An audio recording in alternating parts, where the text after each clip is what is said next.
started talking about creating the Sith classes for the game, there were two themes to explore: domination and power.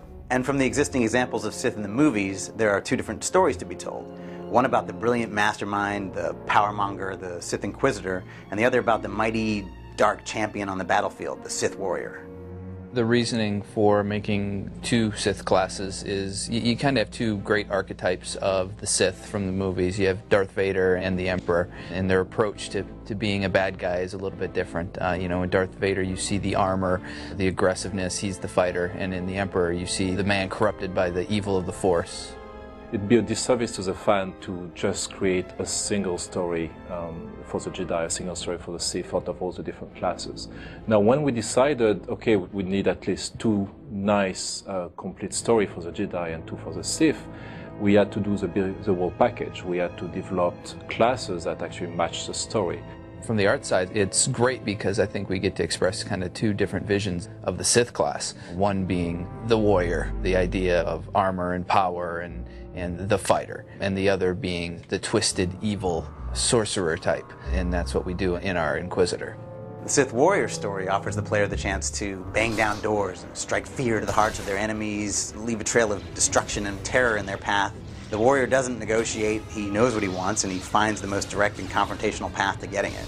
The Sith Inquisitor story is more about the politics of the Empire and the dark secrets of the Force. The search for arcane relics that allow the Inquisitor to access new levels of power. And we explore what it is that makes someone crave such power. While the Sith warriors take the Force mostly to improve his martial art, to make more and more powerful attack, the Sith Inquisitors can use his powers in very interesting ways. He can use lightning as a direct attack at a distance. He can use lightning as a mean of controlling others, just taking them out of the fight. Meanwhile, the warriors is going to use the Force to make each one of his blow devastating. So you're going to see a lot more very strong attack against one person or many person. And again, he's going to imbue each one of his attack with rage and viciousness.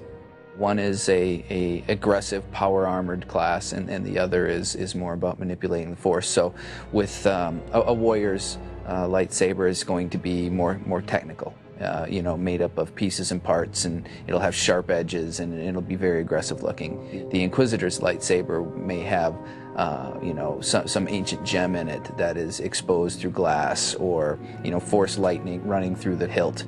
Color's always important, and the thing that drives it is a lot of it is about being able to recognize at a distance. And then beyond that, it's just to tie a class together. So within a warrior, you see blacks and reds. Within the Inquisitor, we tend to use more purples and grays. The warriors are very practical in their approach to being a Sith. They armor up and they come at you hard. The Inquisitors, their background, they might be just as at home with rich clothing and that sort of thing. And then the Inquisitor is fun because we really get to go a little bit more crazy with them. When we say yes, there's two Sith class, the Sith warrior and the Sith Inquisitor, it doesn't mean there's only two ways to play a Sith. Each class has a lot of flexibility in it. For example, the Sith warriors can be there to shield the other players. It can also be just a purely very aggressive class. Inquisitors, if he specializes in melee, would be a very devious, controlling kind, where he doesn't have much armors, but he has the full use of the Force and all kind of exotic way to boost his own survivability. Or you could play it from the relative safety of distance and using mostly lightning as a long-range attack. And as such, your experience is going to be entirely different.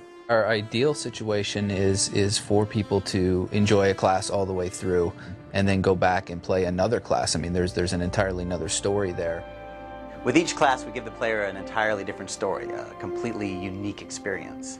It's not just the chance to be evil. That's not really what the dark side is about. It's about passion, competition, the thrill of victory, and of course the strongest should rule. But the experience depends greatly on the decisions the players make, and if those decisions are challenging and emotionally impactful, even for the Sith, that's what we're after.